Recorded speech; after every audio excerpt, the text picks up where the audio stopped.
check out this gold family tank. It's like a Range Rover, but way less money. Why do I think that this specific trim is one you actually want to buy? And where is V6? And how's the driving experience with this huge car? And what about third row seats? Is it actually useful for adults? Okay guys, let's drive in. And if you want a good deal for this car, go directly to Bev Smith Kia, Florida Fort Pierce. Okay, the car looks very solid and this cool gold color, it's really stand out. The boxy shapes make it looks massive, I think so. There are some interesting design details over the wheels arches. We have something like a handle. I feel like I can fold down this coupe up and carry on with me. The front end looks massive and angry. This aggressive grille, oh man, it looks beautiful. But I want to mention something that is too much plastic in the front, and about LED lights. This headlight is narrow and high-tech, and it's really adds some more anger. We have massive 21-inch wheels, and combined with pop-out door handles, add a lot of style, and this touch is from EV series. By the way, from the back it looks like a Range Rover, which is a big plus, and it looks expensive and classic. The LED tail light also have a very recognizable premium style. And we have right now on a review a X all-wheel drive X line. So it's high ground clearance and all-wheel drive, which fit the off-road look perfectly. Yeah, this version don't have 360 camera, but you can have it in the higher trim levels. And one more thing about practicality.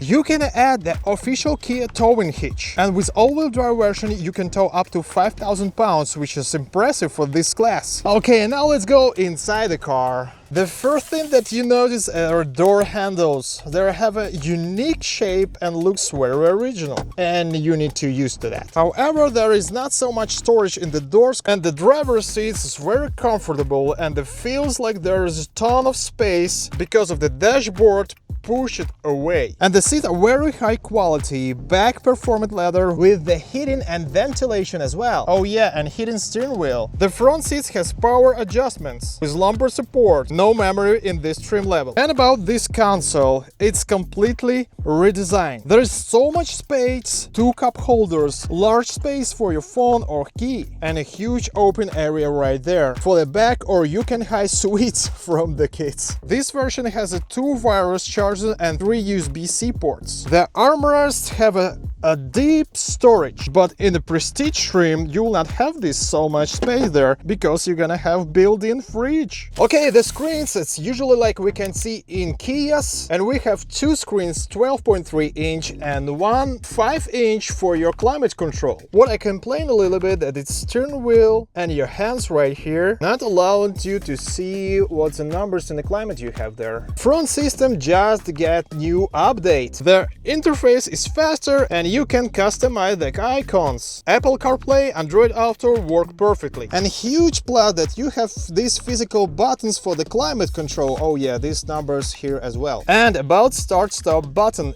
it's going under the wheel. Again, we can see it in EV series from Kia. And first, when I get inside the car, for me it was the big question. But when I use the car daily drive, I feel like this place is perfect for your start button and for changing the gears. Oh yeah, and you have adaptive cruise control, you have pedals right here, and small camera. It will recognize when you're tired and everything like this. And when it sees the car around you, it will beep in you and vibrate the steering wheel. Also, you have a drive modes, you have 3 options and another one adjustable, and terrain mode. So if you have a snow, mud, sand, you can adjust all-wheel drive electronics for this kind of road. Let's talk about second row, and here we have captain's chairs. This one already fall down, but either way.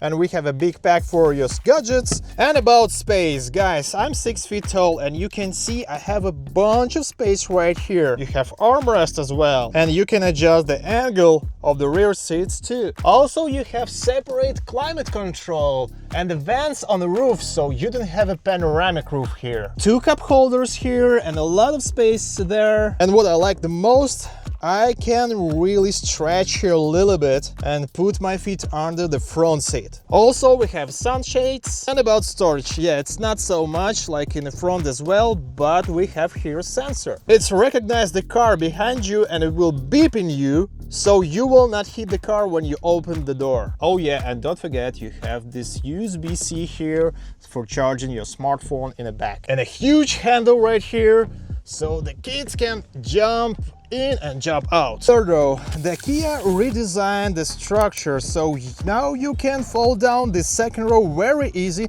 and I think even your kids can do that. And I love it, just to push this button and that's it, you see? And about climbing on the third row, it's much more easier than in Pilot. And if we're talking about the space, when the second row in super comfortable position, you see adult don't have a space. But if I will move it just a little bit like this, I can fit here. Yeah, my knee is going up a little bit. And I think this third row mostly for the teenagers or small kids, because like 6 feet tall, I don't have a lot of space here. You have cup holders here, USB-C, air vents, the light here as well. And to get out the same, you just push the button and that's it. And even from here you can easily open the door and just go out. Trunk is power opening.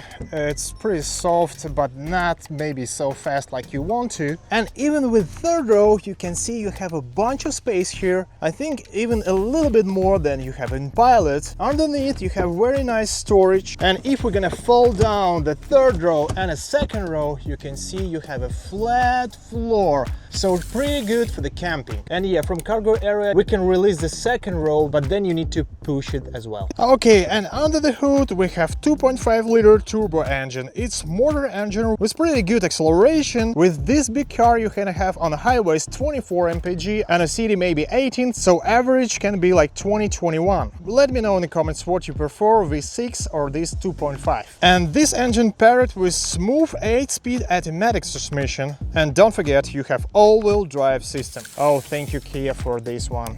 And about driving, I always like how Kia tuned their suspension. It feels tight and solid. The car handled the road well and doesn't feel like a boat, despite its boxy shape. The steering wheel is pretty clear and predictable. But yeah, when you accelerate, you can hear this 2.5-liter engine, and for me it feels like I want something more. And what I can say about this Range Rover in the back, for 50 grand in this trim level, and like you saw, this trim level, it's perfect middle ground. It's a great balance, off-road style and real-world practicality. But yeah, definitely this car is a first generation. I know some people have already questions to this car, but let me know in the comments.